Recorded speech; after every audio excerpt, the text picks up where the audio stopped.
introduce you to my new range of gilt creams. There's various colours here, nice range. If we look here, I mean, just for that and see gunmetal, antique gold, copper, sterling silver, steel. There's a great range there of different metallic colours. Here we have a range of solids, right the way through blues, reds, greens, purple, white. There's a pearl turquoise, and I've got a pearl white there as well. It'll be interesting to to see how those work. Now I've already prepped a few pieces. Platters, you can see, just rough turned there, not turned on the inside, but on the outside they've been scorched, waxed, and then lacquered, and I've left them for 24 hours to really cure. Now the scorching technique leaves you with a beautiful tactile feel. The wood, it feels like a piece of wood, and we're going to embellish it even further by using the gilt creams. So I've got a few pieces prepared here, a couple of platters there. There's a bowl which has been hollowed out, all nicely scorched. I mean, man, it just feels really good. The foot, that can be dealt with later, there's no problem with that. It can be held here on the inside. When return the foot, re-scorch it, fine, absolutely. The other thing is as well, the good thing about this is there's absolutely no sanding. So if we go over to the lathe, I've got a piece of ash in there. Try and pick the open grain. That makes a huge difference. If you got a piece of wood or a plank from the middle of the tree, the grain, so there's the tree there, yeah, so it's cut through and through, the grain's going to be upright, straight. Those are the more stable boards. But we want the more fancy grains, so we want the boards towards the outside of the tree. You're cutting more through the annual rings, and you'll get a more wavy pattern on the plank. So we want the boards from the outside of the tree. Now they do move a little bit when you scorch them. You're putting a lot of heat in them, but it doesn't matter. It's a very tactile, organic feel. It's not engineered. So I don't mind that. That they'll move slightly. So anyway, I'm going to set up, get the stuff that you need to do this. Not expensive, and it's a really easy method. I haven't sanded this. There's a few little tooling marks there. If I look on there, there's one or two tiny, and just see them in the surface there. There's no tear out, and that's as I say, that's fine, absolutely fine. Yeah, and see some tooling lines there. That doesn't matter. They're going to scorch out. So come back to me in just a minute. I'll be set up, and I'm going to show you exactly how to do it. Okay. Okay. So we're set up. This is what we need. I'm using MAP gas. It's got a nice little piezo lighter on the end, and MAP gas, it stands for a mixture of acetylene and propane. It's really hot. We want to burn and scorch the surfaces as quickly as possible. After that, I'm using a microcrystalline wax. I've just got this out. I was using another type of wax. I got this out, and it seems to, I don't know, it's thinner, it melts quickly into the surface of the wood, and it's great stuff, straight in. You'll see it when I put it on.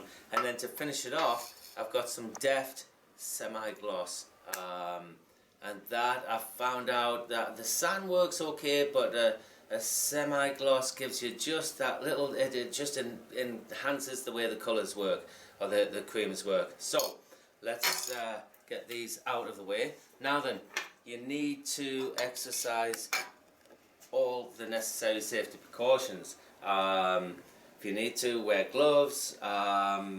Don't make sure there's no shavings about. Make sure it's not a dusty atmosphere. Just use your common sense. Although, to be honest, I'll tell you now, common sense isn't common anymore. But there you go. So I'm sure somebody will burn the workshop down, and there'll be a lawsuit somewhere. So there we go. Let's just do it and see what happens. Right.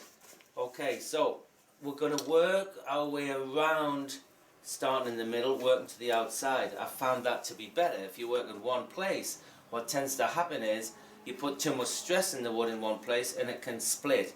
Now, again, this will work on wet wood, totally wet wood, or dry wood. If the wood's in between wet and dry, if it's part seasoned, it'll split on you. Any wood's very temperamental at that stage. So The other thing we're going to try and do is work away from the foot. I don't want to burn into the foot. I've left the foot slightly bigger so that if I need to, I can trim it down with a parting tool and clean everything up. I may decide to just have this scorched, have the foot as a natural timber. I don't know. That's a choice I'll make later on. But anyway, try and burn away from the foot. We're holding it on the inside. We're going to hold it in a recess. So it's there that you're mainly concerned about. There's no way the flames are going to get in there. We can dye that black if you did want it. We can dye that black. It'll be hard to get the flame right into that corner, so that's what you do. Just touch it up, or black wax. That would do it as well. Anyway, let's hit it.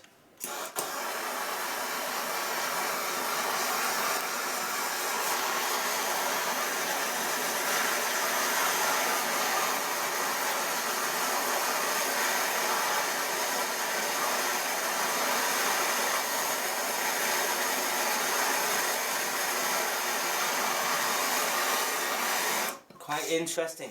There's a little bit of figure there, and even though you scorch it, you will still see that figure. I'll show you that at the end. Now the other thing you're looking for is for the annual rings here to go with cherry red. See that red? That's what you're looking for, and you won't see any yellow flame. Okay, so you'll see yellow flame as you move along. The yellow flame will burn out, then you'll see the red. That's as far as you need to go. Once you see the red in there, you don't need to scorch any further.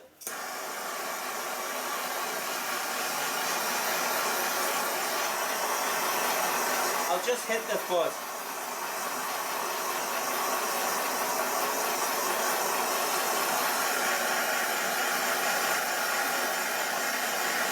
There's the yellow flame. See? If that's the bit I already burnt, you lose the yellow flame. Just hitting the surface at the moment.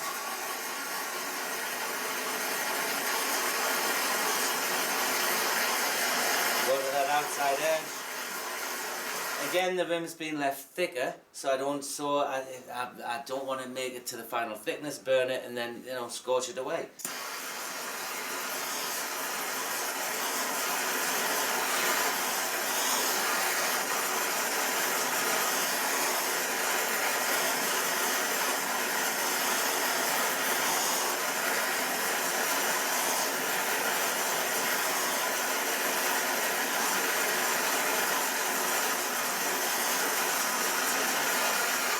Right, if I just stop there, there's a slight light patch there. Burn that. So most of it's scorched. Now I'm going to go over again. Yeah, there's a light patch there in that area. I'll start there, and then I want the cherry red all the way around the outside.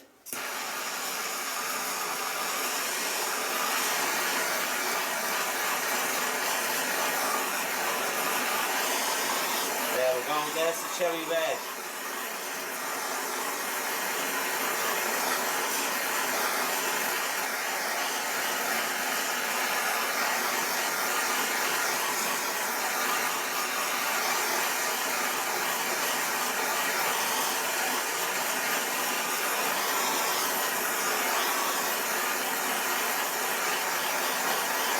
Go, no more yellow flame, and just the red surface.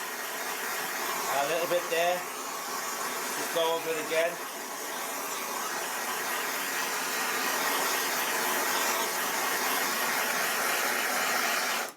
Right, so that'll do for that. Just get that out of the way.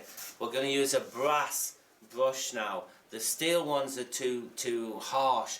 The brass is softer, nice and tight. These are a few dollars each, okay? Again, not expensive. Just put that on there.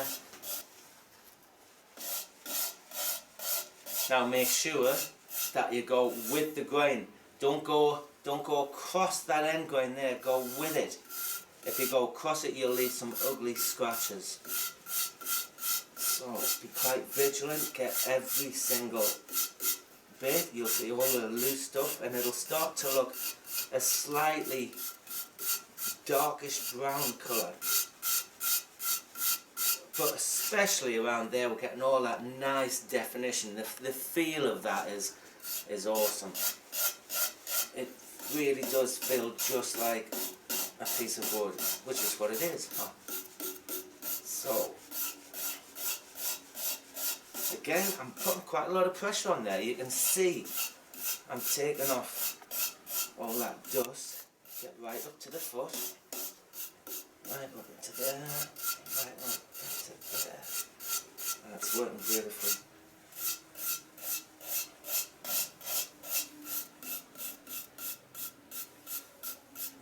One last section.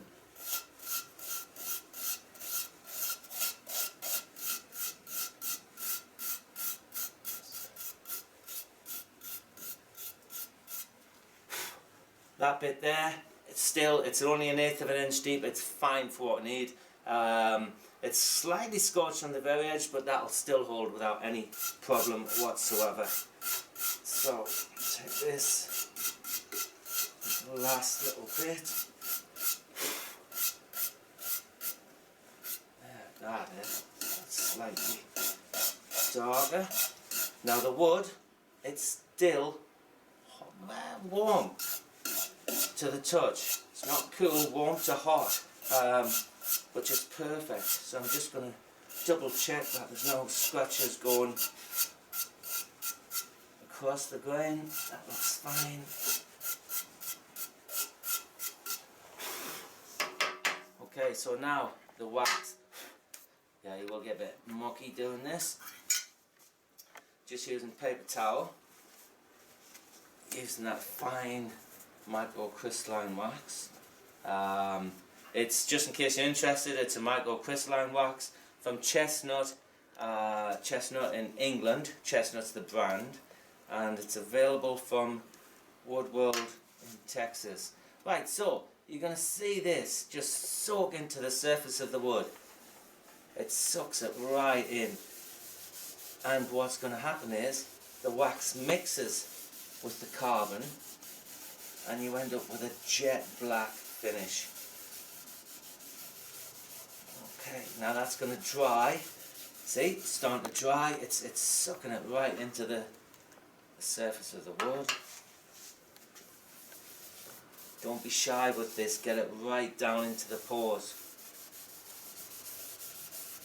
See that lovely, lovely black, jet black sheen coming up. And the texture to this, yeah, I mean, it's just, I love this type of stuff. Very free.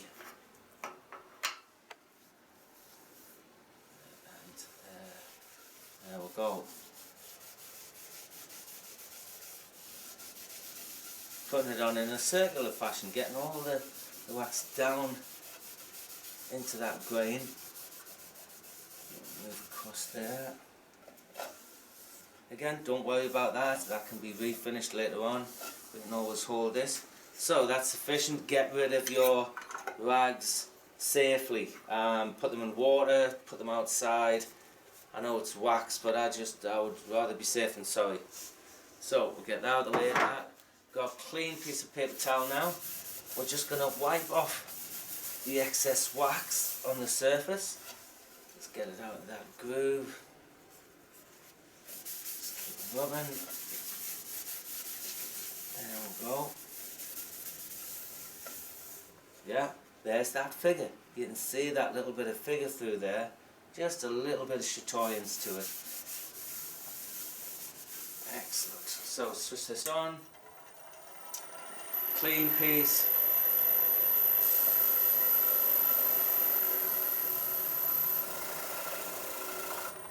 It's wobbling a bit because I just remounted it on the screw chuck to put the wax in that on. So there you go. That's the effect with just the wax. Now that in itself is okay, but what we need to do is to put the semi-gloss on.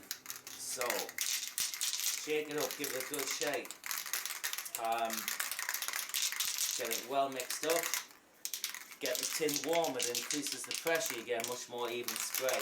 And then don't overspray this, you don't want to fill the pores, don't go too close. It's better that you put less on than more.